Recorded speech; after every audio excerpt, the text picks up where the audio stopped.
Hey, what's up, man? Are the polos in there? Hey, man. Yeah, the polos are there. We gotta go. It's time to shoot. All right, let's get it. Hold up. How about y'all get a little bit better look? The 10, the 5 touchdown! What a great run that was there, Tristan, as A-State takes the lead. Hold on, Cooper. Just wait a second. This isn't a football game. This is Red Wolf Roundtable here on ASU-TV. Hi, everybody. My name is Tristan Harlan.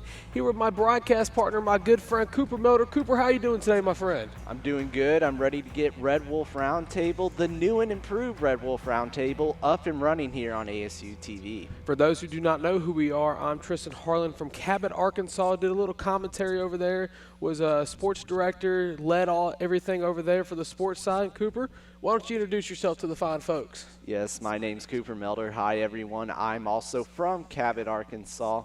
I did the color commentary for football and basketball. I had to do some play-by-play throughout the basketball year here and there. And, you know, I'm glad to be back in front of the camera and talking about sports. Well, you know, back at Cabot, it was just second wind where, you know, every time we were on camera or at a game, it was just one of those electrifying experiences to where, you know, everybody knew who we are. Everybody was looking forward to those Friday nights on the gridiron where, you know, you had the games against Bryant. Even when we had our own sports show, the Panther Forum, it was just one of those things that was an electrifying experience. And I'm glad that we can bring that feeling here to ASU TV and to the fans of the Arkansas State Red Wolves.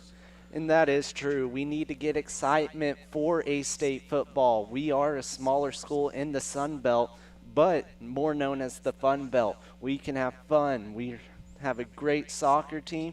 We have football. Hopefully they can get things going in the next couple of years. And we have a basketball team with familiar faces, young faces, a lot of good players, and I'm excited for it. Yeah, Cooper, you talked about one of those familiar faces and exciting faces, and Desi Seals. You know, we're going to be talking about that more later, but, you know, you talked about the football team, new head coach Butch Jones.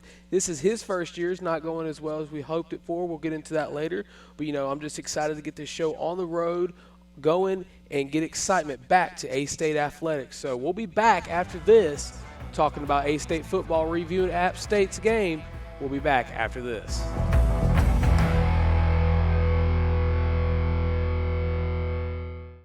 We're all just trying to keep things running for those who rely on us.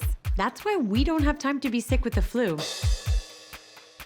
We don't have time for delays. Ready! We don't have time for spills. Next. We don't have time for setbacks.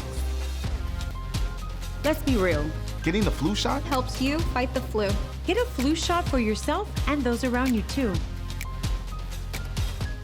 How prepared is your family if a tornado shows up at your doorstep, or a flood, or a hurricane? You can't just turn away a natural disaster. That's why it's important to go to ready.gov/plan now. It has the tools and tips you need to make an emergency plan with your family. So if disaster comes knocking, Let's go. you'll be ready to help keep your family safe. It's just a pizza. Yes. Make a plan today.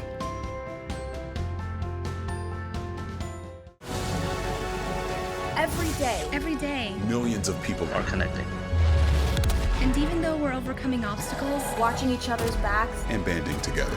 we should still make an effort. We should still make an to effort. get to know each other, on a deeper level. Father, cosplayer, Mentor. actor. it's time we take a step forward It's time we take a step forward. Come together. and discover How accepting our differences can make us stronger.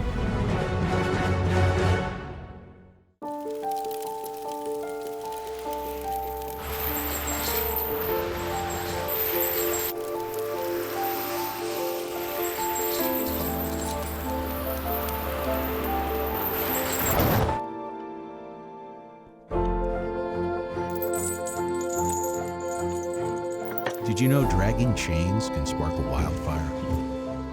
Only you can prevent wildfires.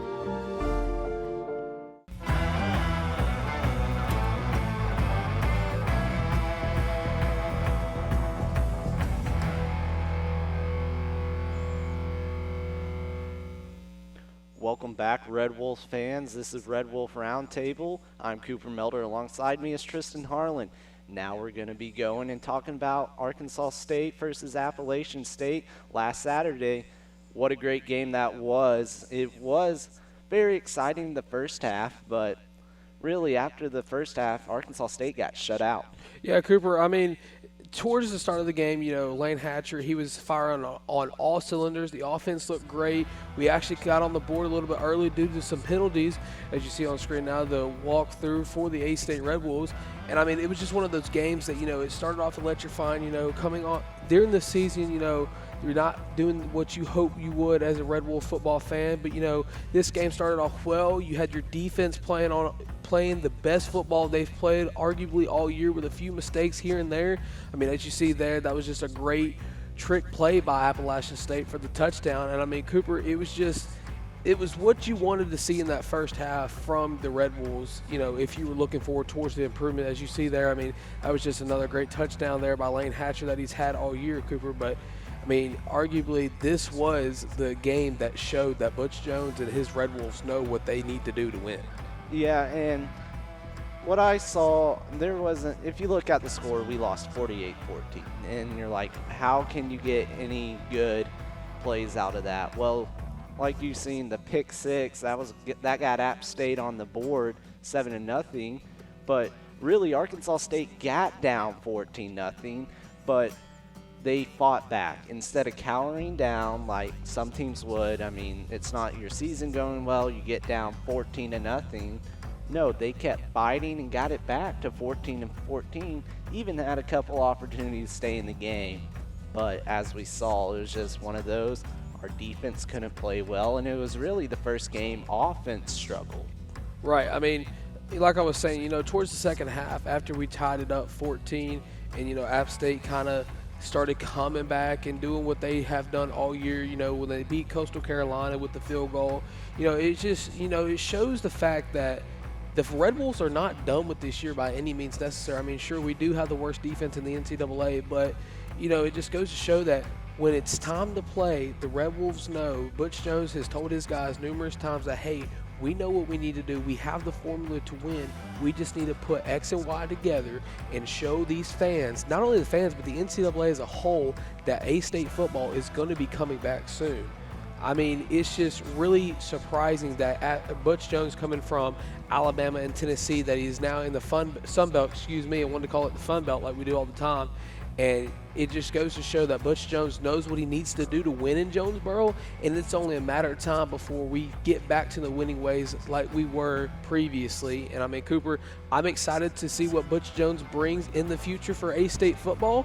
And it just goes to show that Lane Hatcher, he has proven time and time again why he has been QB number one. I mean, sure, he's struggled here and there with some interceptions, but, James Blackman, kudos to him, what he's done all year. But, I mean, it's just time to play. I mean, coming on the end of the season, as you see the stats now, I mean, we only had 62 rush yards. That's something we need to improve on. But, I mean, Cooper, just look at the total yards, almost 200. It's the year's not done for A-State. Yeah, and like I was saying, the offensive struggle, we didn't even break 200 yards total as a team. And really, 3 turnovers, you can't have that, with 2 of the turnovers being a pick six. And, really Appalachian State, 6 penalties for 85 yards, and those really helped A-State tie the game at 14-14. But when a team like App State has 264 rushing yards compared to your 62, you're not going to win many games like that. Right. I mean, you just look at the time of possession there. App State really controlled the momentum. Had 35 minutes to Arkansas State's 24. But, switching sides now, I just want to kind of bring up some other news in the college football world. We have the college football playoff on the horizon. Tuesday, we saw the rankings come out. You had numerous teams show that they have what it takes. You got Georgia obviously at number 1, Bama at 2, Oregon at 3, and Ohio State at 4, with Cincinnati and Michigan being the first 2 teams out. I mean, Cooper, I don't know how you feel about it, but I honestly feel that Alabama should not be ranked at number 2, because they have proven that this is not an Alabama team that Nick Saban has obviously bred to be winners in the past. I mean, sure, you got Bryce Young. obvious Heisman front runner over another SEC quarterback, Matt Corral. But it just goes to show that Nick Saban may be losing his touch when it comes to coaching. I mean, his defense has struggled. His defense struggled last week against a horrible LSU team. They struggled when they lost to A&M. But it's just going to show that maybe Nick Saban's time and Bryant Denny is coming to an end. I mean, it's sad to say because Nick Saban's a great coach, but they do not deserve that number 2 spot.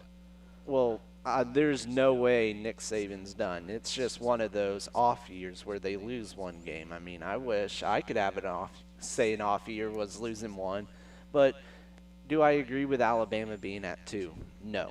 I feel like Cincinnati really deserves that spot. And another team that no one's really talking about is Oklahoma. They're at 8, and they're 9-0. I mean, what is Oklahoma going to have to do to prove that they deserve a spot? I mean, yes, they have really – I mean, we saw them struggle with Kansas. They have quarterback problems, but everything's settled out now.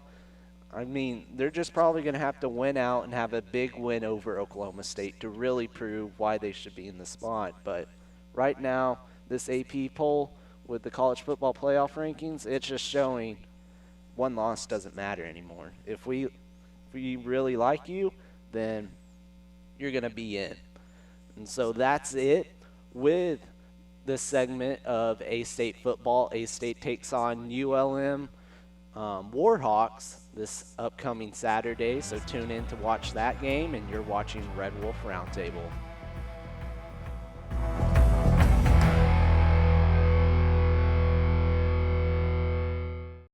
We're all just trying to keep things running for those who rely on us.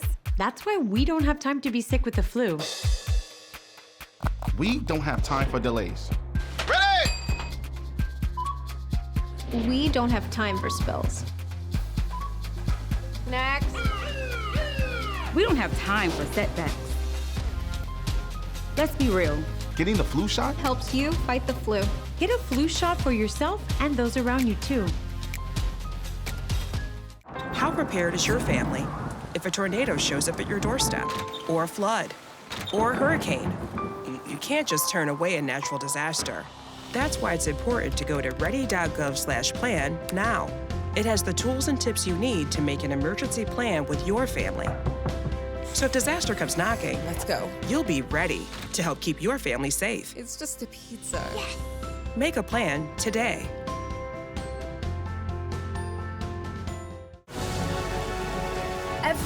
Every day. Millions of people are connecting. And even though we're overcoming obstacles, watching each other's backs, and banding together, we should still make an effort. We should still make an effort to get to know each other on a deeper level. Father, cosplayer, mentor, actor. It's time we take a step forward. It's time we take a step forward. Come together and discover how accepting our differences can make us stronger.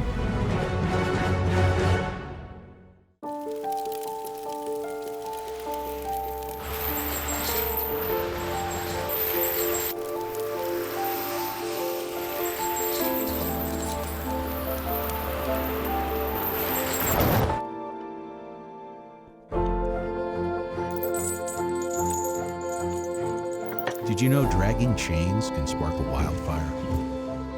Only you can prevent wildfires.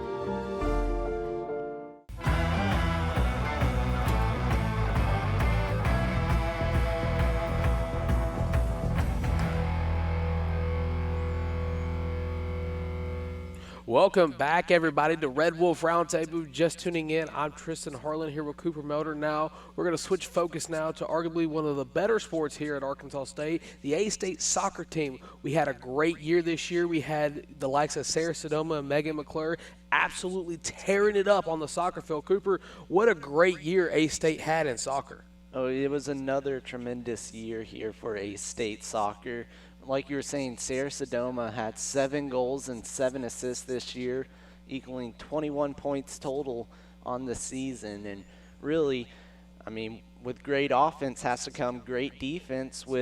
You had McClure. She was crazy. I know you were at those games. Can you tell me a little about it? I mean, Megan McClure, she was just one of those players that you did not want to shoot that ball in the goal when she was goalkeeping because she was going to stop it almost all the time, if not every single time. Those games where it came down to they were deadlocked at 0 when time was just about to expire. She had a great save against UCF.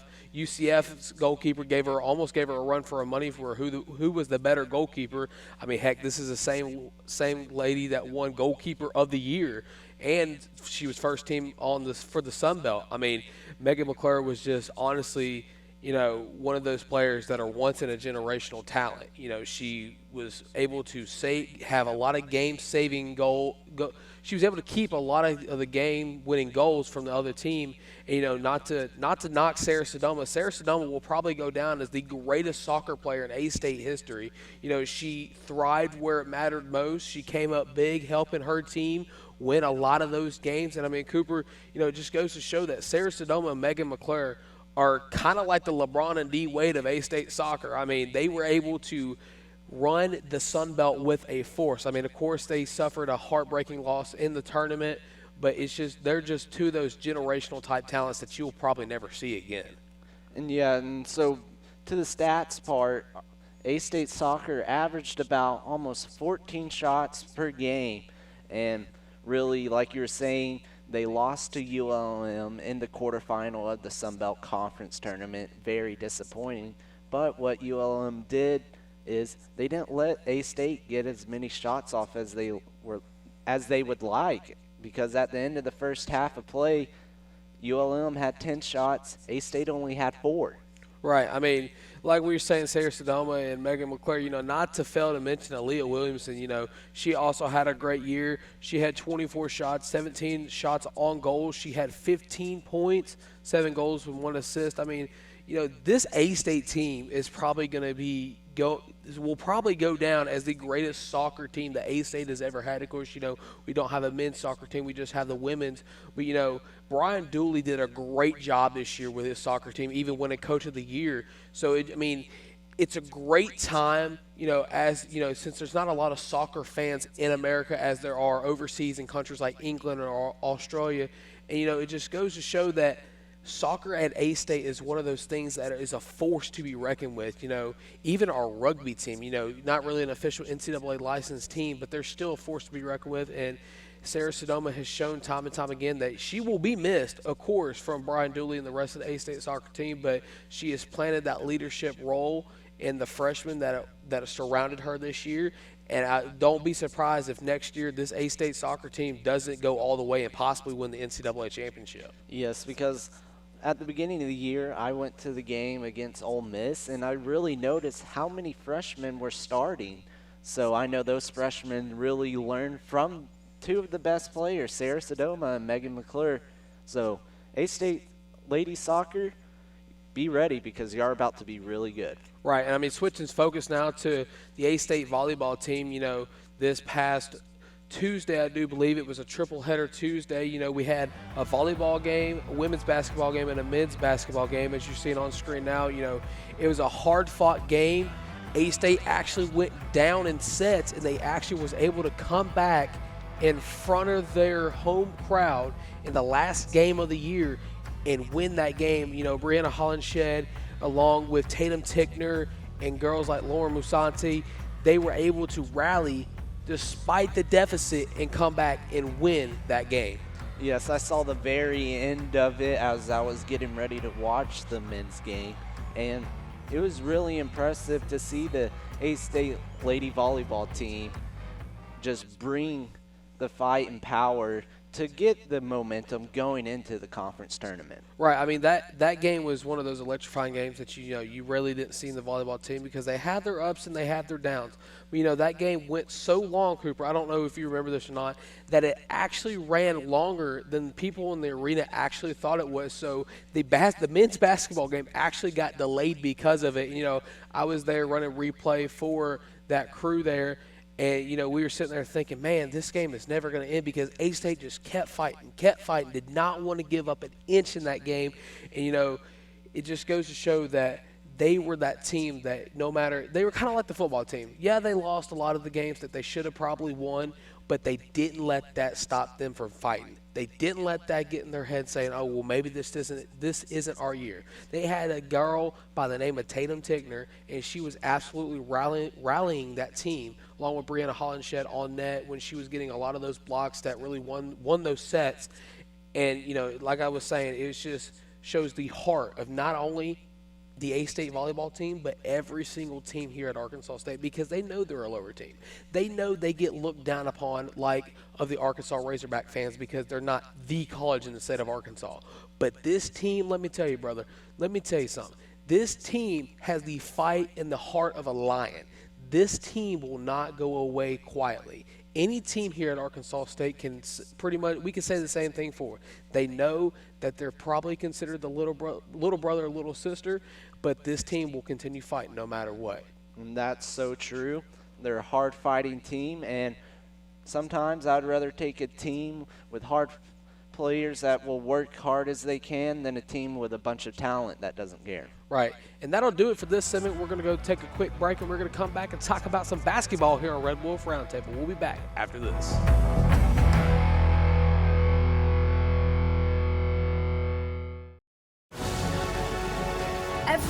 Every day, Millions of people are connecting and even though we're overcoming obstacles, watching each other's backs, and banding together.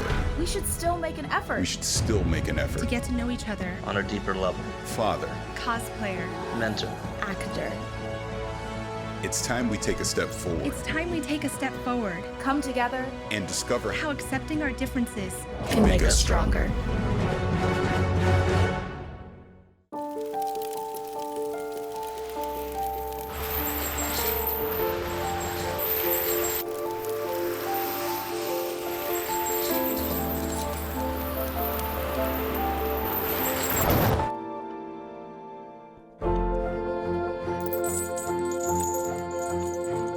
Did you know dragging chains can spark a wildfire? Only you can prevent wildfires.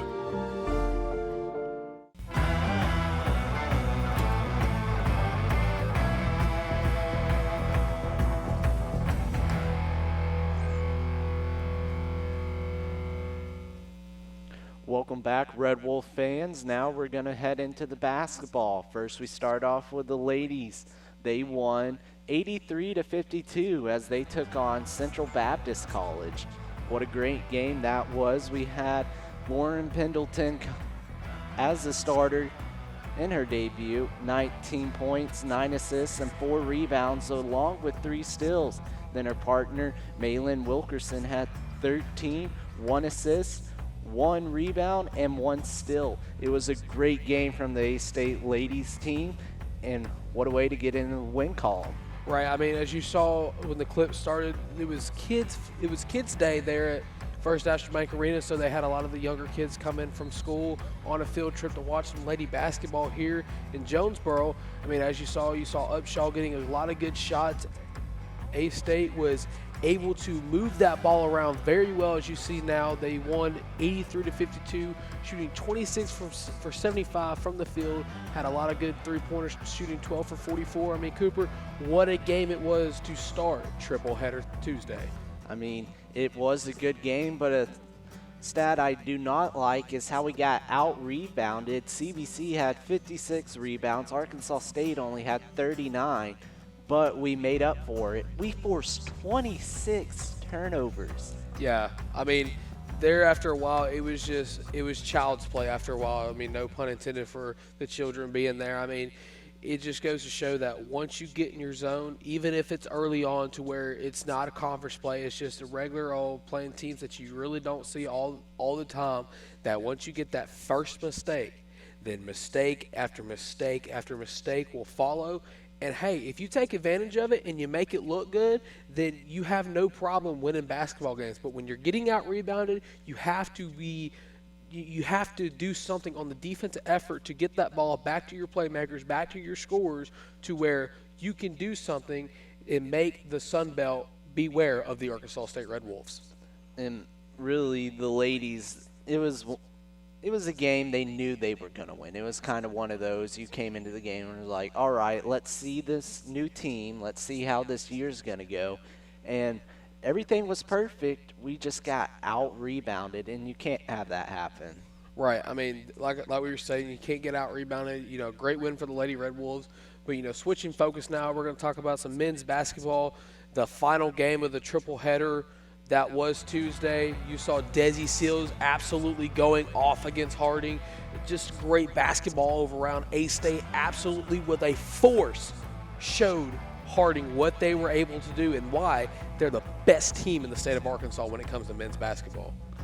Well, Arkansas State did play a really good game. I mean, Harding Bison, at first it was a little back and forth, but once A-State got rolling, they didn't stop. We only saw the starters in for really one half. As you see, Desi Windmill, that was posted everywhere. He's going to be a human highlight reel for the A-State Red Wolves. I mean, yeah, Desi Seal transfer from the University of Arkansas, really showing his hometown team what he's capable of and what SEC level talent can do once you get that chance to really shine bright like the diamond he is. I mean, you just had Desi Seals going off. You had a lot of other Red Wolves going off like Omer.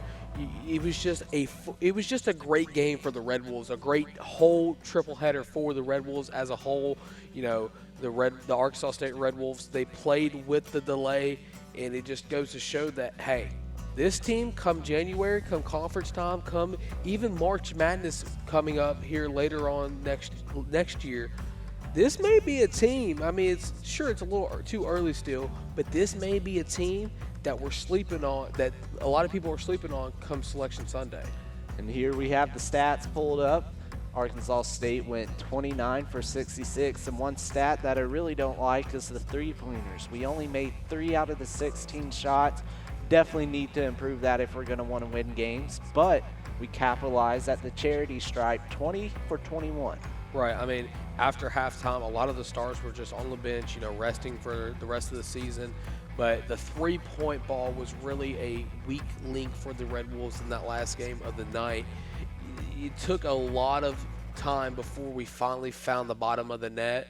And, Desi finally got that three-pointer to go, and it felt like once he did that, it just kind of followed suit. But if A-State wants to make a lot of noise, not only in the Sun Belt, but in the NCAA as a whole, they got to learn to knock down that three ball, because the three ball is one of those things in the game of basketball today that is prevalent and is not going away any soon. As you see all the time with guys like Steph Curry and James Harden be able to knock that down in the next level, which is the NBA, you just got to learn to knock your shot down and not rush too many things, because a team like you don't play a team like Harding all the time. I mean, they got a game against Illinois coming up, but once you get into the Sun Belt, playing teams like Georgia State, Appalachian State, Texas State, you just can't rush your shot. You can't go 6 from 40, 45 from 3, hypothetically speaking.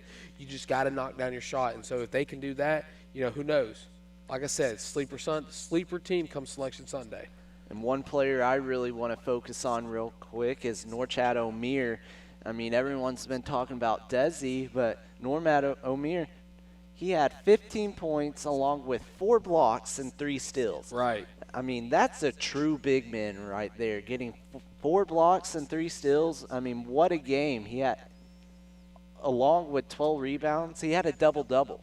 Right. I mean, that's a name you really need to see pop up more and more alongside with Desi if A-State's going to make a run in Pensacola. Right.